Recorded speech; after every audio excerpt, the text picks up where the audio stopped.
বন্যা পূর্বাভাস ও সতর্কীকরণ কেন্দ্র জানিয়েছে ধীরে ধীরে বন্যা পরিস্থিতি উন্নতির আভাস মিলছে। এখনো 5টি নদীর 9টি পয়েন্টে পানি বিপদসীমার উপর দিয়ে প্রবাহিত হচ্ছে, তবে আপাতত বড় ধরনের বন্যার আশঙ্কা নেই। বিস্তারিত সম্রাট আনোয়ারের রিপোর্টে। টানা কয়েকদিনের ভারী বৃষ্টিতে দেশের দক্ষিণ পূর্ব ও উত্তর পূর্বাঞ্চলের বিভিন্ন এলাকায় বন্যা পরিস্থিতির সৃষ্টি হয়। বর্তমানে সাঙ্গু, মাতামহুরি, মনু, কুশিয়ারা ও খোয়াই নদীর 9টি পয়েন্টে পানি এখনও বিপদসীমার উপর দিয়ে বইছে। তবে লঘুচাপের প্রভাব কমে আসায় আগামী কয়েকদিনে অধিকাংশ নদীর পানি ধীরে ধীরে কমতে পারে বলে জানিয়েছে বন্যা পূর্বাভাস ও সতর্কীকরণ কেন্দ্র।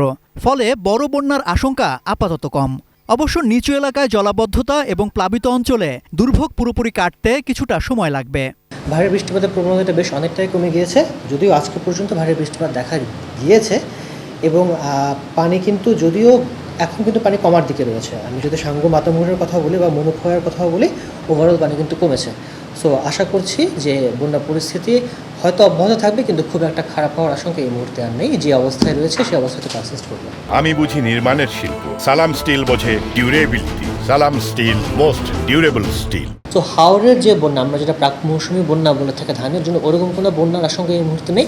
তবে হাওর অঞ্চলে যে ছোটো ছোটো নদীগুলো রয়েছে, যেমন আমরা সারিগোয়াইন, জাদুকাটা, ওসব নদী মেঘালয়ের ভারী বৃষ্টিপাতের একটা প্রভাস রয়েছে, তার প্রভাবে হয়তো বেশ কিছুটা বাড়তে পারে। এদিকে আবহাওয়া অধিদপ্তর জানিয়েছে দেশের দক্ষিণ পশ্চিম ও উত্তরাঞ্চলের কয়েকটি জেলায় বৃষ্টিপাত বাড়লেও সার্বিকভাবে লঘুচাপজনিত বৃষ্টির তীব্রতা কমেছে। তবে মৌসুমি বৃষ্টি অব্যাহত থাকায় নদী তীরবর্তী ও নিচু এলাকার মানুষকে সতর্ক থাকতে হবে।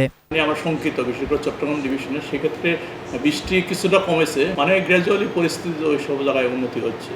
আর ওটা হচ্ছে যে এর সাথে সাথে কিছু এলাকা আবার বৃষ্টি বেড়েছে, বিশেষ করে আপনার খুলনাতে বৃষ্টি ছিল না, রাজশাহীতে বৃষ্টি কম ছিল। এখন যেটা খুলনা, রাজশাহী এবং ঢাকার আশেপাশে বৃষ্টি হচ্ছে, 11-12 তারিখের পরে বৃষ্টি অনেকটা কমে যাবে।